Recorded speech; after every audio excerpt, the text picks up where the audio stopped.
everyone, my name is Prisha Sharma from class 3rd D. Today I am going to speak few lines on World Nature Conservation Day.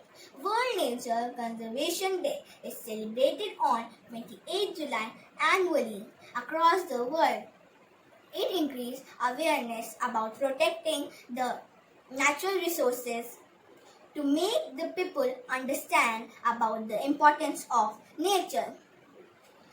World Nature Conservation Day recognize that a healthy environment is the foundation for a stable society.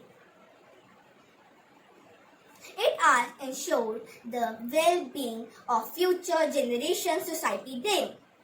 Come together and protect our mother's nature. Thank you.